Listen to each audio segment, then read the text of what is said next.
जय महाराष्ट्र मित्रांनो, महाराष्ट्र कामगार कल्याण केंद्रामार्फत वेगवेगळ्या प्रकारच्या जे काही स्कॉलरशिपच्या योजना आहेत, तर त्या स्कॉलरशिपच्या योजनांना आत्ताच्या घडीला सुरुवात झालेली आहे. जर समजा तुमचे मुलं हे 9वी पासून 10वीचं पुढचं शिक्षण घेत असतील, म्हणजे 9वी पासून 10वीला, 11वीला, 12वीला ज्या कोणत्या इयत्तेत ते शिक्षण घेत असतील, तर त्यांच्यासाठी स्कॉलरशिपची योजना आता महाराष्ट्र कामगार कल्याण मंडळामार्फत सुरू करण्यात आलेली आहे. आणि याचा जो काही फॉर्म आहे, तो तुम्ही ऑनलाईन पोर्टलने स्वतः मोबाईलच्या सहाय्याने किंवा सायबर कॅफेवर जाऊन तो त्या ठिकाणी भरू शकतात. किंवा जर समजा तुम्हाला तो फॉर्म भरत असताना कोणत्याही स्वरूपाची अडचण येत असेल, तर तुम्ही आम्हाला मेल करू शकता. मेल केल्यानंतर आमच्याकडनं 100% त्या गोष्टीवरती सोल्युशन देण्यात येईल. किंवा जर समजा तुम्हाला फॉर्म आमच्यामार्फत भरून घ्यायला इंटरेस्ट असेल, तर आम्ही देखील त्या ठिकाणी फॉर्म तुमचा क्लिअरली या ठिकाणी भरून देऊ. तर याच्यामध्ये सर्वात महत्त्वाचं, बऱ्याच लोकांच्या मनामध्ये शंका येतात, की नेमकं महाराष्ट्र कामगार कल्याण मंडळ म्हणजे नेमकं काय? तर महाराष्ट्र कामगार कल्याण मंडळामार्फत ज्या योजना दिल्या जातात किंवा महाराष्ट्र कामगार कल्याण मंडळाचं नेमकं काम काय असतं? जर समजा तुम्ही एखादे हॉटेलमध्ये काम करत असणार किंवा एखाद्या शॉपमध्ये काम करत असणार किंवा एखाद्या कंपनीत किंवा गव्हर्नमेंट एखादी बँक असेल, तर बँकमध्ये तुम्ही काम करत असणार, खाजगी बँकेत काम करत असणार, तर तुमचं जून आणि डिसेंबरच्या महिन्यामध्ये एक ₹12 लेबर वेलफेअर फंडमधून कट होत असतो. ज्या लोकांचे ₹12 लेबर वेलफेअर फंडमधून कट होतात, त्यांचा एक लीन नंबर जनरेट झालेला असतो. तर तो लीन नंबर जर तुमच्याजवळ असेल, तर तुम्ही महाराष्ट्र कामगार कल्याण मंडळाचे सभासद या ठिकाणी होऊ शकतात. आणि सभासद झाल्यानंतर मग तुम्ही तुमच्या पाल्यांसाठी आणि तुम्ही स्वतःसाठी देखील त्या ठिकाणी अर्ज करून ज्या काही कामगार कल्याणकारी योजना आहेत, तर त्या कामगार कल्याणकारी योजनांचा तुम्ही या ठिकाणी लाभ घेऊ शकतात. तर मित्रांनो, सर्वात आधी तर तुम्हाला महाराष्ट्र कामगार कल्याण मंडळ म्हणजे काय, याची एक बेसिक कन्सेप्ट मी तुम्ही या ठिकाणी क्लिअर करून दिलेली आहे. तर त्याच्यामध्ये जर समजा तुमची मुलं 9वी पासून 10वीच्या पुढे शिक्षण घेत असतील, तर त्या ठिकाणी तुम्हाला स्कॉलरशिप जर बघितली, तर स्कॉलरशिप त्या ठिकाणी ₹2000 स्कॉलरशिप त्या मुलांना मिळत असते. आता ही स्कॉलरशिप, बऱ्याच लोकांचे प्रश्न असतात, की सर स्कॉलरशिप नेमकी मंथली मिळते का 6 मिळते? तर स्कॉलरशिप जी मिळत असते मित्रांनो, तर ती वार्षिक स्वरूपात मिळत असते. आणि याच्यामध्ये सर्वात महत्त्वाची गोष्ट म्हणजे तुम्ही महाराष्ट्र कामगार कल्याण मंडळाचे सभासद असणं या ठिकाणी गरजेचं आहे. तर महाराष्ट्र कामगार कल्याण मंडळाचे सभासद होण्यासाठी तुम्हाला तुमचा लीन नंबर आवश्यक असेल. लीन नंबर जर तुमच्याजवळ असेल, तर तुम्ही तुमची जून किंवा डिसेंबरची पगार स्लिप जोडायची आहे. त्याच्यानंतर तुमचं आधार कार्ड जोडायचं आहे आणि त्याच्यानंतर तुमचा एक पासपोर्ट साईज फोटो. जर समजा तुमच्याजवळ पासपोर्ट साईज फोटो नसेल, तर तुम्ही मोबाईलने फोटो कॅप्चर करू शकतात आणि तो फोटो देखील त्या ठिकाणी अपलोड करू शकतात. ही संपूर्ण प्रक्रिया ही ऑनलाईन असते मित्रांनो. MLW जो काही पब्लिक पोर्टल आहे MLWचं, त्या पब्लिक पोर्टलवरती गेल्यानंतर तुम्हाला त्या ठिकाणी सर्वात आधी सभासद नोंदणी करायची, स्वतःची आणि आपल्या परिवारातील इतर लोकांची. म्हणजे जर समजा तुम्ही स्वतःची आणि परिवारातील इतर लोकांची त्या ठिकाणी सभासद नोंदणी केली, तर तुम्ही ज्या काही आर्थिक लाभाच्या योजना आहेत, त्या योजनांचा तुम्ही या ठिकाणी लाभ घेऊ शकता. याच्यासाठी तुम्ही कुठल्याही महाराष्ट्रामध्ये कुठल्याही जिल्ह्यामध्ये असणार, तर त्या ठिकाणाहून देखील तुम्ही ऑनलाईन अर्ज करू शकतात. तुम्ही तुमचं जवळचं सेंटर निवडू शकता. किंवा तुम्हाला माझ्याकडनं एक सजेशन असेल, की तुम्ही नाशिक जिल्ह्यातील मालेगाव सेंटर निवडा. जेणेकरून मालेगाव सेंटरचे जे काही केंद्र संचालक आहेत, मिलिंद पाटील सर, तर मिलिंद पाटील सर आणि त्यांचे सहयोगी शेवाळे सर यांच्यामार्फत बऱ्याचशा कामगारांना वैयक्तिक कॉल करून त्यांचे जर काही डॉक्युमेंटमध्ये अपूर्णता असली, तर त्यांची ती डॉक्युमेंटची अपूर्णता पूर्ण केली जाते. व्यवस्थित डॉक्युमेंटचं व्हेरिफिकेशन केलं जातं आणि त्याच्यानंतर डॉक्युमेंट जो काही आपला अर्ज आहे तो पुढे पाठवण्यात येतो. म्हणजे जेणेकरून ते रिजेक्शनचे जे काही चान्सेस असतात, तर ते जवळपास 100% नसतातच. म्हणजे जो काही तुम्ही फॉर्म भरणार, तो पूर्णपणे क्लिअर फॉर्मच पुढे जातो आणि तुम्हाला जी स्कॉलरशिप मिळणारी असते, ती स्कॉलरशिप त्या ठिकाणी मिळणारीच असते. तर याच्यामध्ये आत्ता जर बघितलं आपण, तर आत्ता स्कॉलरशिपला सुरुवात झालेली आहे आणि साधारणतः 31 ऑक्टोबरपर्यंत तुम्ही स्कॉलरशिपचा फॉर्म त्या ठिकाणी ऑनलाईन सबमिट करू शकतात. तर याच्यामध्ये महाराष्ट्र कामगार कल्याण मंडळामध्ये स्कॉलरशिपचा फॉर्म भरत असताना तुम्हाला साधारणतः कोणकोणते डॉक्युमेंट लागतात, याच्याविषयी मी तुम्हाला एक शॉर्टकटमध्ये थोडक्यात माहिती देतो. त्याच्यामध्ये सर्वात आधी तर जर समजा तुम्हाला स्कॉलरशिपचा फॉर्म भरायचा असेल, तर तुम्ही कमीत कमी 9वी पासून पुढे 10वीचं पुढचं शिक्षण तुमचं चालू असणं गरजेचं आहे. म्हणजे जर समजा तुमचा पाल्य हा 9वी पासून 10वीमध्ये गेलेला असेल, तर त्याच्यासाठी त्याचं बोनाफाईड, 10वीचं बोनाफाईड, 9वीचं मार्कशीट, त्याच्यानंतर कामगाराचा जो काही आस्थापनेचा दाखला आहे, ज्यालाच आपण उत्पन्नाचा दाखला म्हणतो. तर या ठिकाणी एक गोष्ट लक्षात ठेवायची, की उत्पन्नाचा दाखला हा तहसीलचा लागत नाही. तर या ठिकाणी जो काही उत्पन्नाचा दाखला लागतो, तर तो उत्पन्नाचा दाखला तुम्ही ज्या कंपनीमध्ये किंवा ज्या दुकानामध्ये किंवा ज्या हॉटेलमध्ये काम करत असणार, तर तेथील त्या आस्थापनेचा जो काही त्यांच्यामार्फत जो दाखला देण्यात येतो उत्पन्नाचा, तुमचा वार्षिक उत्पन्नाचा, तर तो दाखला या ठिकाणी आपल्याला अपलोड करावा लागतो. म्हणजे सर्वात महत्त्वाचं, तुमच्या मुलाचं बोनाफाईड तुमच्याजवळ असायला हवं.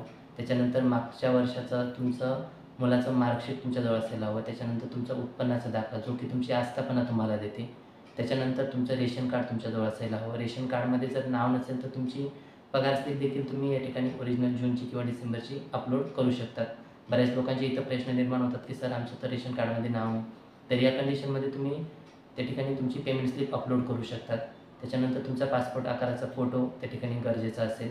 त्याच्यानंतर मुलासाठी किंवा मुलीसाठी जर समजा तुम्ही अर्ज करत असणार स्कॉलरशिपचा, तर त्यांचं एक बँक अकाउंट असणं गरजेचं आहे आणि त्या बँक अकाउंटच्या पासबुकचे आपल्याला त्या ठिकाणी पासबुक अपलोड करावं लागतं. म्हणजेच ते जे डॉक्युमेंट तुम्ही अपलोड करणार तर ते संपूर्ण डॉक्युमेंट मूळ स्वरूपात म्हणजे ओरिजिनल कॉपी त्या ठिकाणी अपलोड करा. जेणेकरून डॉक्युमेंट ज्यावेळी व्हेरीफाय होतात त्यावेळी तुम्हाला कोणत्याही प्रकारची अडचण निर्माण होणार नाही आणि तुमचा जो काही अर्ज आहे तो 100% त्या ठिकाणी पुढं पाठवण्यात येईल आणि तुम्हाला जी काही स्कॉलरशिप मिळणार आहे ती स्कॉलरशिप त्या ठिकाणी मिळू शकते. तर याच्यामध्ये ही झाली सर्वसाधारण स्कॉलरशिप. सर्वसाधारण स्कॉलरशिपसाठी जे डॉक्युमेंट लागतात ते तुमच्या लक्षात आलं असेल, परंतु मी परत एकदा तुम्हाला हे डॉक्युमेंट रिवाईज करतो. त्याच्यामध्ये सर्वात महत्त्वाचं मुलाचं बोनाफाईड चालू वर्षाचं, त्याच्यानंतर त्याचं मागच्या वर्षाचं मार्कशीट, त्याच्यानंतर रेशन कार्ड, आधार कार्ड आणि पासपोर्ट साईज फोटो. सर्वात महत्त्वाचं तुमच्या आस्थापनेचा उत्पन्नाचा दाखला. हे डॉक्युमेंट सर्वात महत्त्वाचे आहेत स्कॉलरशिपसाठी, सर्वसाधारण स्कॉलरशिपसाठी म्हणजे 9वी, 10वी, 11वी, 12वी याच्यापुढे जे काही शिक्षण घेत असणार त्याच्यासाठी हे डॉक्युमेंट तुम्हाला कंपल्सरी त्या ठिकाणी अपलोड करावे लागतील.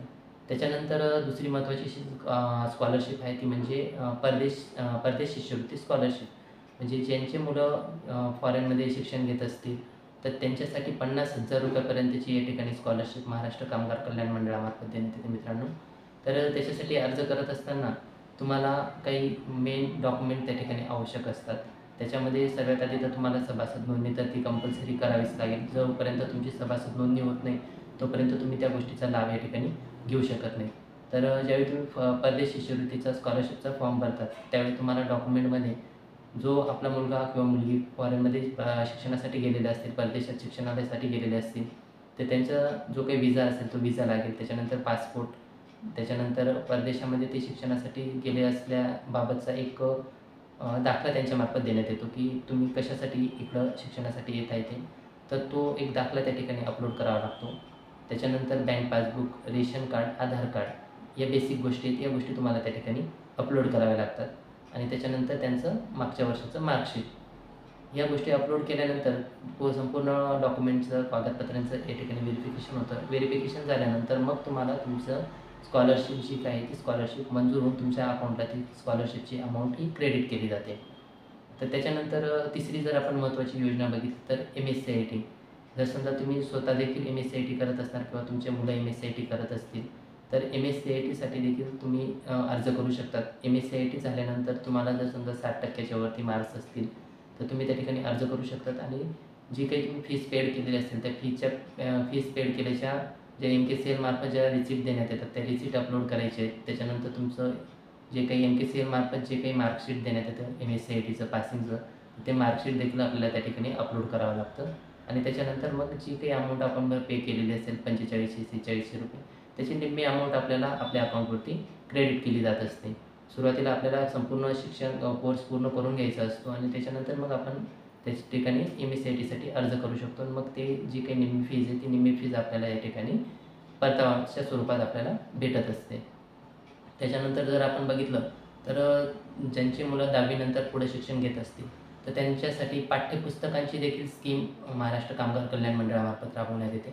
तर त्याच्यामध्ये तुम्हाला महाराष्ट्र कामगार कल्याण मंडळामार्फत जर पाठ्यपुस्तकांसाठी तुम्हाला लाभ घ्यायचा असेल त्यांचा, तर त्यासाठी तुम्हाला ओरिजिनल बिल सबमिट करावं लागतं. जे काही तुम्ही पुस्तकं दुकानदाराकडनं खरेदी करणार त्याच्यावरती त्यांचा दुकानाचं नाव असायला हवं, त्याच्यानंतर दुकानाचा सही शिक्का असायला हवा आणि त्याच्यानंतर मग ते बिल सबमिट केल्यानंतर किंवा सभासद झाल्यानंतर ती जी प्रोसेस आहे ऑनलाईन प्रोसेस केल्यानंतर मग तुम्ही त्या ठिकाणी त्या गोष्टीचा लाभ हा घेऊ शकत असतात.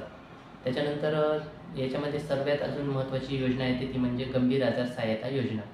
तर याच्यामध्ये गंभीर आजार सहाय्यता योजनेमध्ये जर एखादा आपल्या परिवारातील व्यक्तीला किंवा आपल्याला स्वतःला जर काही गंभीर स्वरूपाचा आजार झाला असेल आणि तो आजार डॉक्टरांनी जर गंभीर म्हणून डिक्लेअर केलेला असेल तर त्या ठिकाणी तुम्हाला कमीत म्हणजे जास्तीत जास्त ₹25,000 मदत महाराष्ट्र कामगार कल्याण मंडळामार्फत करण्यात येत असते.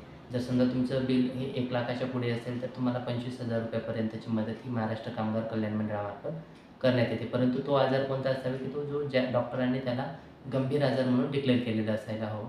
तर तुम्ही त्या ठिकाणी अर्ज करू शकतात आणि अर्ज केल्यानंतर डॉक्युमेंटचे व्हेरिफिकेशन होतं. व्हेरिफिकेशन झाल्यानंतर मग तुम्हाला त्या ठिकाणी त्या गोष्टीचा लाभ हा देण्यात येत असतो. तर मित्रांनो, या ठिकाणी सर्वात महत्त्वाचं, तुम्हाला या योजनांचा लाभ घ्यायचा असेल तर तुम्ही आजच महाराष्ट्र कामगार कल्याण मंडळाच्या अधिकृत वेबसाईटवरती जायचं आणि त्या वेबसाईटवरती गेल्यानंतर जर समजा तुमच्याजवळ लिन नंबर असेल तर लिन नंबर टाकून बाकीच्या बेसिक गोष्टी आहेत त्या बेसिक गोष्टी त्या ठिकाणी फिलअप करून त्या ठिकाणी तुम्ही डॉक्युमेंट अपलोड करायचे.